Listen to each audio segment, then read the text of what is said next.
जय हिंद दोस्तों, मास्टर जी info channel पर आप सबों का स्वागत है। दोस्तों आज हम लोग देखने वाले हैं इडुटेरिया का जो नया बुक आया है समान अध्ययन 5000 प्लस वस्तुनिष्ठ प्रश्न का सेट नंबर 3। जी हाँ दोस्तों, सेट नंबर 1 और सेट नंबर 2 हम लोगों ने देख लिया है।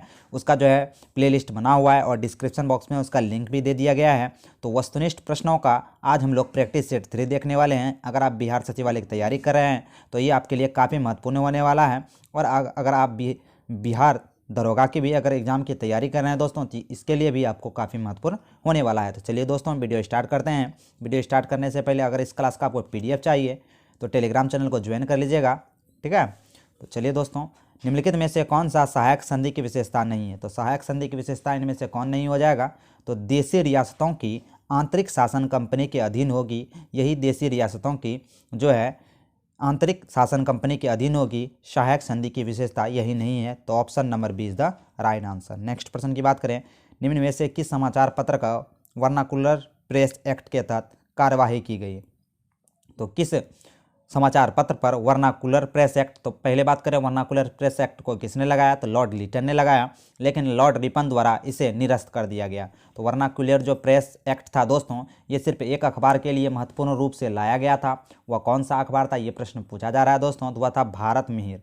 भारत मिहिर के लिए वर्नाकुलर प्रेस एक्ट के लाया गया था। चलते हैं नेक्स्ट प्रश्न की और तीसरे नंबर प्रश्न की बात करें, इंडिपेंडेंट नामक समाचार पत्र किनके द्वारा प्रकाशित किया जाता है? इंडिपेंडेंट नामक समाचार पत्र किसके द्वारा प्रकाशित किया जाता है? तो ये किया जाता था मोतीलाल नेहरू द्वारा। मोतीलाल नेहरू द्वारा इंडिपेंडेंट नामक समाचार पत्र प्रकाशित या संपादित किया जाता था। फोर्थ नंबर प्रश्न है, बाल हत्या प्रथा किस प्रेसिडेंसी में अधिक थी? तो बाल हत्या प्रथा जो थी दोस्तों, ये बंगाल प्रेसिडेंसी में सबसे अधिक थी। बाल हत्या प्रथा सबसे ज़्यादा बंगाल प्रेसिडेंसी में थी। चलते हैं नेक्स्ट प्रश्न की और पांचवा नंबर प्रश्न है, रेशमी रुमाल षड्यंत्र किससे संबंधित है? तो रेशमी रुमाल षड्यंत्र जो है मौलवी उबैदुल्ला सिंधी से संबंधित है, ठीक है।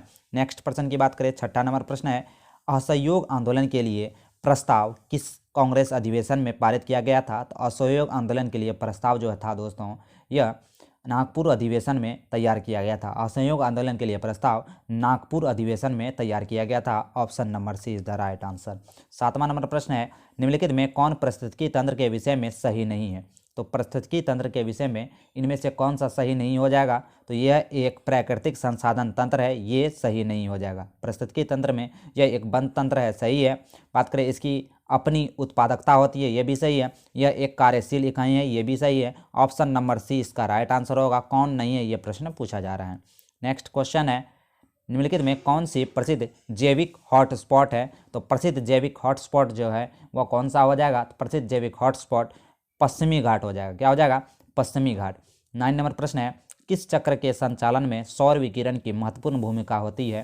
तो इसका जो सही आंसर हो जाएगा जल चक्र में। जल चक्र के संचालन में सौर विकिरण की महत्वपूर्ण भूमिका होती है। नेक्स्ट क्वेश्चन है, 10वां नंबर प्रश्न है कि गौतम बुद्ध ने संघ में भिक्षुणी या स्त्री के प्रवेश की अनुमति कहाँ दी थी? तो ये कहाँ दी गई थी दोस्तों? तो वैशाली में। वैशाली में गौतम बुद्ध ने संघ में भिक्षुणी या स्त्री के प्रवेश की अनुमति दी थी, वैशाली में। सेकेंड बौद्ध संगति वैशाली में हुई थी दोस्तों, तो ये भी हम लोगों को याद रखना है, ठीक है। तो 10वां नंबर प्रश्न के बाद चलते हैं 11वें नंबर प्रश्न की और 11वां नंबर प्रश्न की बात करें दोस्तों,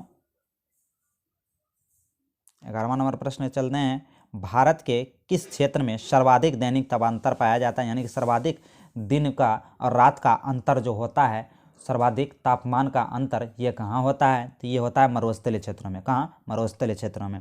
12वां नंबर प्रश्न है, 3 जनवरी को उपसौर की घटना होती है। तो 3 जनवरी को जो है दोस्तों उपसौर की घटना होती है। इसे कहते हैं इस दिन पृथ्वी सूर्य के दूरी सबसे न्यूनतम होती है। 3 जनवरी को जो उपसौर की घटना होती है उस दिन पृथ्वी सूर्य की दूरी सबसे कम होती है। वहीं 4 जुलाई को अपसौर होती है, जिस दिन पृथ्वी और सूर्य की दूरी अधिकतम होती है। 4 जुलाई को अपसौर होता है, ये भी हम लोगों को याद रखना है। 13वां नंबर प्रश्न है, कौन सी भूकंप तरंगें सबसे अधिक विनाशकारी होती है? तो कौन सी भूकंप तरंगें सबसे अधिक विनाशकारी होती है? तो यह हो जाएगा एल तरंगें। एल तरंगें जो है दोस्तों सर्वाधिक विनाशकारी होती है। 14वां नंबर प्रश्न, कौन सुमेलित है? इसमें से कौन सुमेलित है, ये प्रश्न पूछा जा रहा है दोस्तों। तो देख सकते हैं कि रेडक्लिफ भारत और चीन, तो गलत है दोस्तों। रेड क्लिफ भारत और पाकिस्तान के बीच है। डूरंड रेखा पाकिस्तान अफगानिस्तान के बीच है वर्तमान में। मैग्नीनॉट रेखा भारत फ्रांस और जर्मनी के बीच है। बिल्कुल सही है दोस्तों। तो ऑप्शन नंबर सी यहाँ पर सही होने वाला है। रेड क्लिफ रेखा भारत और पाकिस्तान, डूरंड रेखा पाकिस्तान अफगानिस्तान, उसके बाद मैग्नीनॉट रेखा फ्रांस और जर्मनी। तो ये सही है, option number C is the right answer. चलते हैं 15वें नंबर प्रश्न की ओर। निम्नलिखित में कौन सी पर्वत श्रृंखला सबसे लंबी है? सबसे लंबी पर्वत श्रृंखला के बारे में यहाँ पूछ रहा है दोस्तों। तो सबसे लंबी पर्वत श्रृंखला हो जाएगी एंडीज। एंडीज पर्वतमाला जो कि सबसे लंबी पर्वत श्रृंखला है। वहीं सबसे ऊंची पर्वत श्रृंखला पूछे तो हिमालय हो जाएगा, ठीक है। और एवरेस्ट इसकी सर्वाधिक ऊंची चोटी हो जाएगी। चलते हैं, किस अधिनियम द्वारा केंद्रीय बजट को राज्यों के बजट से अलग कर दिया गया है? तो किस अधिनियम द्वारा? तो ये किया गया है भारत शासन अधिनियम 1919 द्वारा। भारत शासन अधिनियम द्वारा केंद्र बजट को राज्यों के बजट से अलग कर दिया गया था, ठीक है। 17वां नंबर प्रश्न है, निम्नलिखित में से किस योजना के आधार पर संविधान सभा का गठन किया गया? तो संविधान सभा का जो गठन हुआ था दोस्तों, ये कैबिनेट मिशन के योजना पर, कैबिनेट मिशन के योजना पर संविधान सभा का गठन किया गया था। 18वां नंबर प्रश्न है, अंतरिम सरकार के गठन की घोषणा कब की गई? तो अंतरिम सरकार के गठन की घोषणा 24 अगस्त 1946 को की गई। अंतरिम सरकार के गठन की घोषणा 24 अगस्त 1946 को की गई। 19वां नंबर प्रश्न है, निम्नलिखित में से कौन सा कथन सही है? निम्नलिखित में से कौन सा कथन सही हो जाएगा? तो ये हो जाएगा कौन सा? जब राज्य में राष्ट्रपति शासन लागू हो तो संसद से संबंधित राज्य के लिए राज्य सूची पर कानून बनाने की शक्ति प्राप्त हो जाती है। सही है दोस्तों। राष्ट्रपति शासन के उपरांत भी संसद द्वारा बनाया गया कानून प्रभावी रहता है। सही है दोस्तों, यानी कि 1 और 2 दोनों सही है। यहाँ सही कथन चुनना था, तो option number C is the right answer. चलते हैं नेक्स्ट प्रश्न की ओर। 20वां नंबर प्रश्न की बात करें। 20वां नंबर प्रश्न बात करें दोस्तों, अनुच्छेद 54 का संबंध निम्नलिखित में से किससे है? 20वां नंबर प्रश्न है, अनुच्छेद 54 का संबंध किससे है? तो ये हो जाएगा राष्ट्रपति के निर्वासन से। भारत का एक राष्ट्रपति होगा अनुच्छेद 52 के तहत। राष्ट्रपति जो है कार्यपालिका प्रधान होगा अनुच्छेद 53 के तहत। राष्ट्रपति का निर्वाचन होगा अनुच्छेद 54 के तहत। Option number A is the right answer. Next question है, निम्नलिखित कथनों पर कौन सा कथन गलत है? निम्नलिखित कथनों में कौन सा कथन गलत है, ये प्रश्न पूछा जा रहा है दोस्तों। तो इसमें से कौन सा कथन गलत हो जाएगा? तो ये देख सकते हैं दोस्तों, राज्य लोक सेवा आयोग के अध्यक्ष या सदस्यों का वेतन भत्ता राज्य संचित निधि से दिया जाता है, जबकि पेंशन भारत संचित निधि से दिया जाता है। यही गलत है। तो option number C is the right answer, और सब सभी सही हैं। 22 नंबर प्रश्न देखते हैं, वित्त आयोग के संबंध में निम्न कथनों पर विचार करना है। निम्न कथनों पर विचार करना है। यहाँ पर गलत कथन, उपयुक्त में से गलत कथन को पहचानना है। तो गलत कथन को पहचानते वित्त आयोग के एक अध्यक्ष व 2 सदस्य होते हैं। ये गलत हो जाएगा दोस्तों। इनका कार्यकाल राष्ट्रपति के आदेश तक तहत तय होता है। बिल्कुल सही है। इनकी पुनर्नियुक्ति नहीं की जा सकती, ये भी गलत है। तो ऑप्शन नंबर बी सही हो जाएगा। 1 और 3 दोनों गलत है। तो option number B is the right answer, ठीक है। नेक्स्ट क्वेश्चन की बात करें, 23 नंबर प्रश्न है, निम्न में से कौन आरबीआई की मौद्रिक नीति के मात्रात्मक उपकरण है? तो 23 का कौन सा आंसर हो जाएगा दोस्तों? तो 23 का जो आंसर होने वाला है ये हो जाएगा वैधानिक तरलता अनुपात। सही है। नगद आरक्षित अनुपात, ये भी सही है। खुले बाजार की क्रियाएं, यानी कि तीनों का तीनों आंसर हो जाएगा दोस्तों। आरबीआई की मौद्रिक नीति के मात्रात्मक उपकरण है वैधानिक तरलता अनुपात, नगद आरक्षित अनुपात, खुले बाजार की क्रियाएं। Option number D is the right answer. Next question है, प्रधानमंत्री किसान संपदा योजना का मुख्य उद्देश्य क्या है? तो प्रधानमंत्री किसान संपदा योजना का जो मुख्य उद्देश्य होगा वह होगा खाद्य प्रसंस्करण को बढ़ावा देना। खाद्य प्रसंस्करण को बढ़ावा देना। नेक्स्ट क्वेश्चन है 25 नंबर, निम्नलिखित में से कौन सी समिति FRBM अधिनियम से संबंधित है? तो FRBM से जो संबंधित अधिनियम है वो हो जाएगा NK सिंह समिति, NK सिंह समिति। नेक्स्ट क्वेश्चन है 26 नंबर क्वेश्चन, निम्नलिखित में से कौन सा संस्थान न्यूनतम समर्थन मूल्य MSP मिनिमम सपोर्ट प्राइस के लिए बारे में भारत सरकार की सिफारिश करता है? तो मिनिमम सपोर्ट प्राइस के लिए जो भारत से सिफारिश करता है कृषि लागत और मूल्य आयोग, कृषि लागत और मूल्य आयोग। नेक्स्ट क्वेश्चन है, सीता अध्यक्ष का संबंध किससे है? तो सीता अध्यक्ष का यहाँ पर जो संबंध हो जाएगा दोस्तों ये हो जाएगा भूमि कर विभाग से। सीता अध्यक्ष का संबंध है भूमि कर विभाग से। नेक्स्ट क्वेश्चन है 27 नंबर हो गया। 28 नंबर की बात करें दोस्तों, वीडियो अच्छा लगे तो मास्टर जिनको को सब्सक्राइब कर लीजिएगा। बिहार सचिवालय संबंधित बहुत सारे प्रैक्टिस यहाँ पर आपको अवेलेबल करा दिए गए।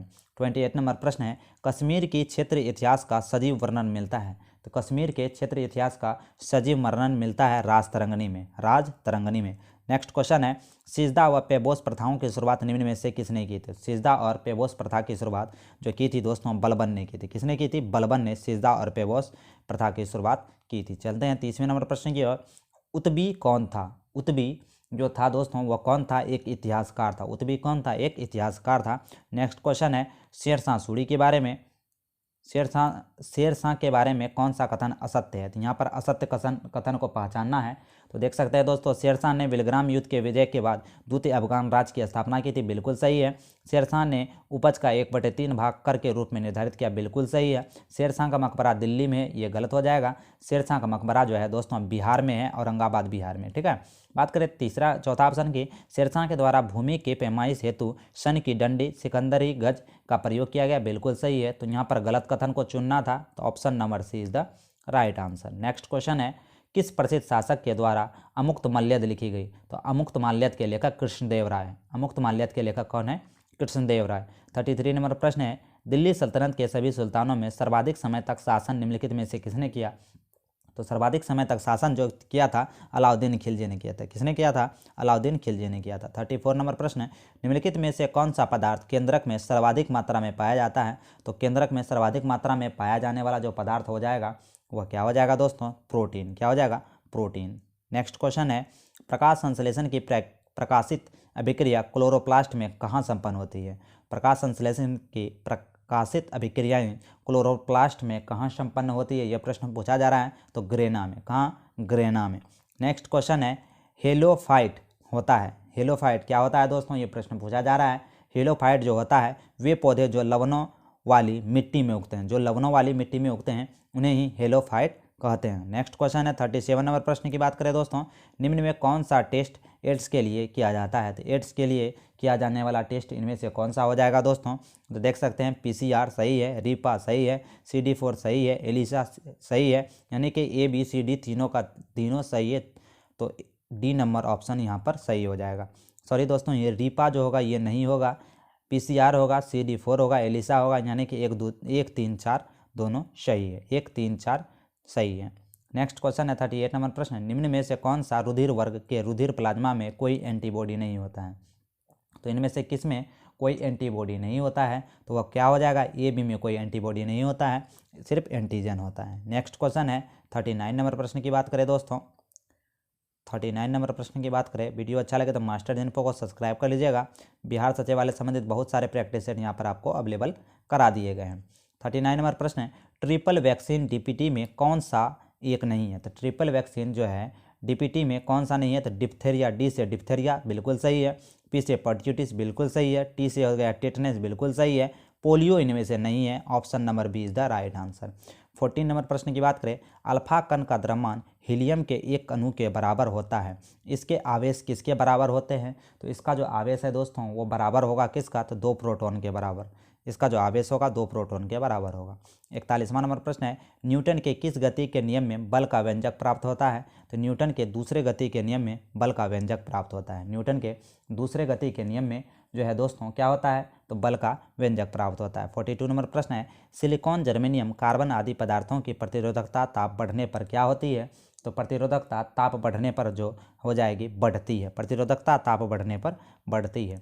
43 नंबर प्रश्न है निम्न में से किस तत्व का सर्वाधिक समस्थानिक होता है, तो सर्वाधिक समस्थानिक वाला तत्व इनमें से कौन सा हो जाएगा, तो सर्वाधिक समस्थानिक वाला तत्व हो जाएगा पोलेनियम। क्या हो जाएगा, पोलेनियम। 44 नंबर प्रश्न है हाइड्रोजन को जलाने से क्या बनेगा, तो हाइड्रोजन को जो जलाएंगे दोस्तों तो वह बनेगा पानी, हाइड्रोजन को जलाने पर पानी का निर्माण होगा। नेक्स्ट क्वेश्चन है 45 नंबर प्रश्न, ग्रेफीन क्या होता है, ग्रेफीन क्या होता है, तो ग्रेफीन क्या हो जाएगा दोस्तों, कार्बन का नैनो प्रतिरूप, ग्रेफीन कार्बन का नैनो प्रतिरूप। 46 नंबर प्रश्न है विश्व रक्तदान दिवस कब मनाया जाता है, तो विश्व रक्तदान दिवस मनाया जाएगा कब, 14 जून को, 14 जून को विश्व रक्तदान दिवस मनाया जाता है। नेक्स्ट क्वेश्चन है 47 नंबर प्रश्न, मिलान करना है दोस्तों 47 नंबर में, तो 47 में मिलान कर लेते हैं। क्या है, प्लाज्मा अनुसंधान संस्थान गांधीनगर में, बिल्कुल सही है। बात करें दोस्तों राष्ट्रीय समुद्री विज्ञान संस्थान पणजी गोवा, बिल्कुल सही है। केंद्रीय खाद्य प्रौद्योगिकी अनुसंधान संस्थान, तो ये कहाँ हो जाएगा, ये मैसूर में हो जाएगा, बिल्कुल सही है। उसके बाद भारतीय मौसम विज्ञान संस्थान, ये दिल्ली में हो जाएगा, ठीक है। तो इसका ऑप्शन नंबर डी यहाँ पर सही होने वाला है। नेक्स्ट क्वेश्चन है पंचरात्र का संबंध किस धर्म से है, तो पंच रात्र का जो यहाँ पर संबंध हो जाएगा वैष्णव धर्म से। किससे? वैष्णव धर्म से संबंधित है। पीडीएफ पाने के लिए दोस्तों टेलीग्राम चैनल को ज्वाइन कर लीजिएगा। टेलीग्राम चैनल का लिंक जो है डिस्क्रिप्शन बॉक्स में दे दिया गया है।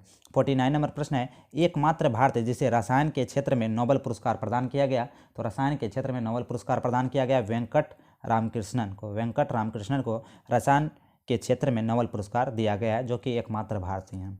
नेक्स्ट क्वेश्चन है 50 नंबर प्रश्न है, भारतीय नौसेना की पहली महिला पायलट लेफ्टिनेंट शिवांगी स्वरूप बनी है, वे किस राज्य की है। तो पहली महिला पायलट लेफ्टिनेंट शिवांगी स्वरूप जो है दोस्तों, यह किस राज्य की हो जाएगी। तो बिहार की। शिवांगी स्वरूप बिहार की है। तो अब चलते हैं दोस्तों, कुछ इंपोर्टेंट फैक्ट जान लेते हैं।